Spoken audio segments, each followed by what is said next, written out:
안녕하세요. 이번 영상은요, 학부모님께서 질문을 해주신 내용 중에, 학원 레벨 테스트와 관련되어 있는 그 내용에 대해서 이제 말씀을 한번 드려보려고 합니다. 질문을 주신 학부모님 같은 경우에는 이제 지역 내에서 좀 이렇게 인지도가 있는 그 학원의 레벨 테스트를 봤는데, 생각처럼 이렇게 테스트 결과가 좋게 나오진 않았다고 하세요. 그래서 예상했었던, 그러니까 들어가고자 하는 그 반을 들어가진 못하고 그것보다는 아랫 단계에 해당되는 반에 들어가게 되었다라고 하셨는데요. 이번 영상은 그런데 이제 사실 그 내용만을 이렇게 들었을 때 사실 저도 할 말은 없어요. 왜냐하면 그 레벨 테스트가 정확하게 어떤 목적으로 테스트를 받는지와 그리고 수학의 난이도가 어떻게 되는지도 잘 모르기 때문에 제가 뭐 거기에 대해서 왈가왈부할 수는 없지 않나 이런 생각이 듭니다.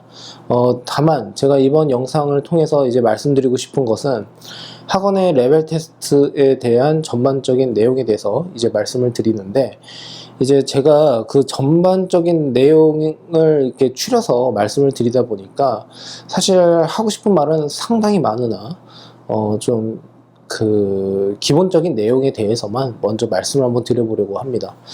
우선은 크게 두 가지로 생각을 해주시면 돼요. 어떤 거냐면 단과 수업을 위한 레벨 테스트냐, 아니면 개별 학습을 위한 레벨 테스트냐, 뭐 이렇게 나뉘어질 수가 있는데요. 우선 첫 번째 단과 수업을 위한 레벨 테스트다라고 한다면 모든 학생들이 동일한 시험지를 가지고서 테스트를 봅니다. 그리고 학원 측에서 이제 요구하는 또는 그 나름대로의 기준을 이제 설정을 해서 점수대별로 학생들의 반을 이제 구성을 한다라고 생각을 해주시면 됩니다. 그렇다면 이제 여기에서 어떻게 생각하실지는 모르겠지만 그 단과 수업의 레벨 테스트 같은 경우에는 지극히 그러니까 학생 입장에서는 본인의 레벨이 어느 정도 되는지를 판단할 수 있는 나름의 기준이 될 수는 있지만, 학원에서 보는 단과 수업의 테스트는 학원을 위한 테스트예요. 그 말은즉슨 무슨 뜻이냐면요. 실질적으로 이제 저 같은 경우에는 학원을 운영하는 사람이다 보니까 이제 운영자의 입장에서 봤을 때 학원 운영의 효율성을 주기 위해서 레벨 테스트를 보는 거다라고 이렇게 말씀을 드릴 수 있을 것 같아요. 그 이유인즉슨 사실 그런 거죠. 어떤 수업을 구성을 했고 난도는 어느 정도로 이제 진행을 하려고 하는데, 예를 들어서 뭐 정해진 그 수학의 난도가 있지 않겠습니까? 그리고 수업을 어떻게 해나가야겠다라고 하는 그러한 목표라든가 방향성이라고 하는 게 있고, 그리고 주 타겟층으로 하고 있는 학생 그룹이 예를 들어서 상위권인지 중위권인지 하위권인지에 따라서 달라질 수가 있다라는 뜻이 되겠죠. 그러므로 레벨 테스트를 통해서 그 레벨에 맞는 학생들을 추려서 모아가지고 진행을 하는 것이 강사 입장에서도 상당히 수업이 편해진다라는 거죠.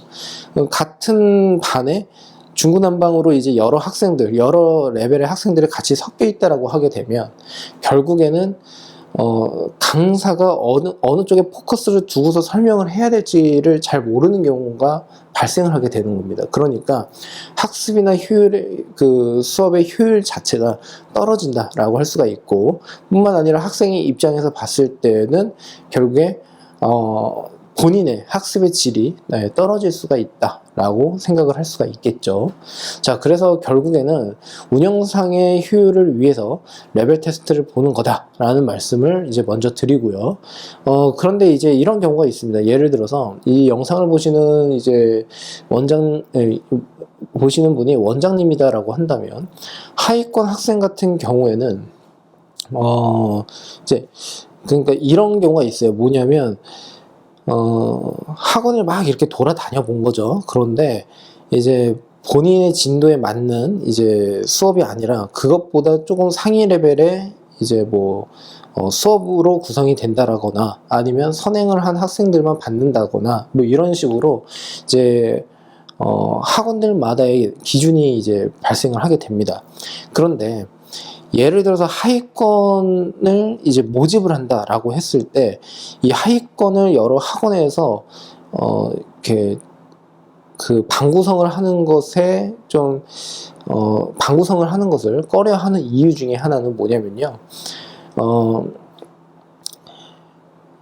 두 가지로 이제 말씀을 한번 드려볼게요. 하나는 뭐냐면 우선은 강사의 노동 강도가 너무 높아져요. 그러니까 하위권도 하위권의 여러 레벨이 있긴 있겠지만 예를 들어서 그냥 하위권도 아니고 정말 좀 기초부터 다져야 되는 학생이다라고 하게 되면 이게 그 수업을 구성하기가 참 쉽지가 않습니다. 이유인즉슨 특히 하위권은 애들마다의 편차가 너무 심해요. 그러니까 어떤 친구는 이걸 여기까지는 알고 있는데 어떤 친구는 이것도 모르는 경우가 있고, 그러니까 하위권이라고 하더라도 중학교 게 제대로 안 되어 있거나 아니면 고등학교 것만 고등학교 뭐 예를 들어서 2학년인데 1학년 게 잘 안 돼 있거나 또는 2학년인데 중학교 게 안 돼 있거나 뭐 이런 식으로 학생들마다의 편차가 상당히 커진다라는 거죠. 그러면 이런 경우에는 이제 강사 입장에서 봤을 때 그래도 본인의 학년에 맞는 학생 수업을 해야 되지 않겠습니까? 그러니까 수업을 해 나가는데 이게 계속 맥이 뚝뚝 끊기는 거예요. 어떤 친구는 여기서부터 잘 몰라요. 여기서부터 뭐 이건 알아요. 뭐 이런 식으로 해버리니까 어디에다 포인트를 두는 게 쉽지가 않다라는 거죠. 그러니까 그 학생들을 더 세분화를 시킬 수는 없다라는 거예요. 세분화를 더 시키게 되면은 강사 한 사람이 받아야 되는 나름의 일정 그 학생 수가 있지 않겠습니까? 근데 그거를 이제 충족을 시키지를 못한다라고 하게 된다면 두 번째 이유가 결국에는 적자가 발생을 할 수 있어요. 그 반에서요. 전체 학원에서는 적자가 발생을 하진 않아도 그 반에서는 적자가 발생을 합니다. 그러니까 결국에는 첫 번째는 노동 강도가 높아지고 강사 입장에서는, 두 번째는 학원 입장에서는 반 자체의 적자를 감내해야 되는 그런 숙제가 있을 수 있다라는 겁니다. 저는 하위권을 절대 뭐 비하하거나 뭐 이렇게 하위권은 뭐 잘못됐어 뭐 이런 식으로 비판을 하는 것이 아닙니다. 다만 운영자의 입장에서 봤을 때를 보면은 하위권은 성적을 올리기가 쉽지가 않아요. 근데 성적을 올리기가 쉽지 않다라는 것은 여러 가지 측면이 있는데, 지식적으로 쌓아야 될 양이 상당히 많거나 연습량을 상당히 많이 늘려야 되는 상황인데, 그거를 감내하려면 아이 자체의 태도가 열심히 공부를 해야겠다는 생각을 하고 와야 돼요. 근데 다수는 그렇지가 않다라는 거죠. 그러니까 이 학생들의 수를 늘린다라고 하는 게 실상은 어렵다라는 거예요. 이게 수요층이 그렇게 많지가 않습니다. 생각보다. 그래서 하위권반을 잘못 늘렸다가 오히려 장기적으로는 학원 적자를 감수하는 수밖에 없다라고 할 수가 있고, 하위권 학생들이 점차 많아지면 많아질수록 장기적으로는 또 학원의 미래가 좀 불투명해져요. 그러니까 어느 정도 잘하는 학생들이 좀 위에 좀 받쳐주고 있어야 되는데, 하위권 애들이 점점 많아진다? 라고 하게 되면 거기에서 실적으로 이제 연결을 시키기가 너무 어렵다 보니까, 이거는 사실 운영자 입장에서는 상당한 딜레마가 된다라고 할 수가 있겠죠. 그러다 보니까 뭐 이거는 별개의 이야기지만 저 같은 경우에는 또 어떤 식으로도 학원이 운영되고 있는 게 있냐면, 관이 서로 달라요. 고등부 관이 다른데 여기는 하위권만 받아요. 여기는 중상위권만 받아요. 그런 식으로 해서 학원 자체를 레벨을 그냥 탁 분류를 해버리는 그러한 방법도 있는데, 상당히 이제 돈이 많이 들죠. 학원 자체를 또 만들어야 되니까요. 그러다 보니까 이제 그런 경우가 있고요. 그러면 이제 상위권에 대해서 이제 한번 말씀 한번 드려볼게요.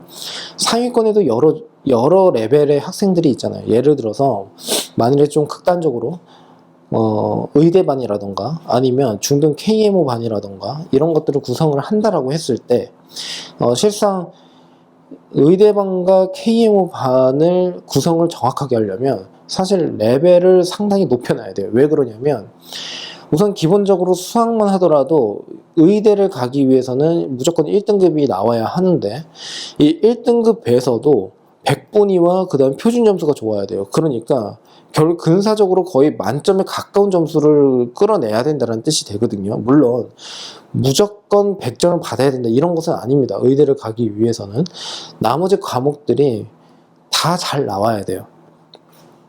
그러면은 이제 뭐가 됐던 간에 진입장벽이 높아질 수밖에 없는 거죠. 레벨 테스트의 구성에서요. 그러면은 이런 학생들을 모집을 해야 된다라고 한다면 당연히 학원 입장에서는 레벨을 확 높여야 돼요. 두 번째 이제 KMO 같은 경우에 더 심하죠. 왜냐하면 KMO는 해야 될 게 너무 많은데다가 학생 양도 많아져야 돼요. 그러니까 이거는 수학을 좋아도 해야 되는데 수학을 즐기고 좋아하고를 떠나서 근성이 있게 매달릴 수 있는 힘이 분명히 있어야 된다는 뜻입니다. 그런데 그러지를 못하니까 그게 힘들다라는 거죠. 그래서 레벨 자체를 탁 높여서 그 레벨을 넘을 수 있는 학생들을 모집하겠다라는 식으로 가고, 대신에 레벨을 높여서 그 테스트만 잘 통과를 한다면 그 학생에 맞는 학습을 또 진행을 할 수가 있으니까 강사 입장에서도 학습의 방향을 명확하게 설정하기가 좋습니다. 자, 그런데 운영자 입장에서 봤을 때 그러면 이게 좋은 거냐, 무조건 좋은 거냐, 그렇지만은 않아요. 이거는 학원의 사정마다 조금씩은 다른데, 특히 이런 식의 구성을 했으면 그러니까 이런 식의 구성을 할 수 있으려면, 또는 하면 좋은 학원이 우선 규모가 좀 있는 학원, 또는 원장 자체가 수학을 가르치는 약간 실력자인 경우, 이런 경우에는 그런 구성을 좀 하면 좋습니다. 이유인즉슨 아까도 말씀드렸지만 하위권에서 적자가 발생을 할 수 있다고 했었죠. 근데 상위권 반에서, 특히 극상위권 반에서도 적자가 발생을 해요. 왜 그러냐면 그 레벨을 통과할 수 있는 학생 수가 적기 때문에요. 예. 근데 예를 들어서 최상위권을 가르치는 강사 같은 경우에 보통 고등부 강사나 KMO 강사 뭐 이런 강사들은 고정급도 있지만 비율제도 있거든요. 그러니까 비용이 상당히 많이 든다라는 거예요. 근데 그 반에 두세 명밖에 없어요. 되게 잘하는 학생들이. 예. 근데 주변 학부모님 입장에서는 야, 그 반에 들어가면 정말 잘하는 학생들밖에 없더라. 왜 이렇게 이제 입소문을 낼 수는 있지만, 이제 운영자, 그러니까 원장 입장에서 봤을 때는 끌탕하는 거죠.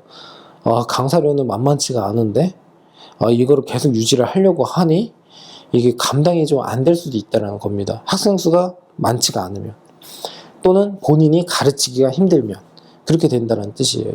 그러니까 인건비가 너무 많이 든다는 거죠.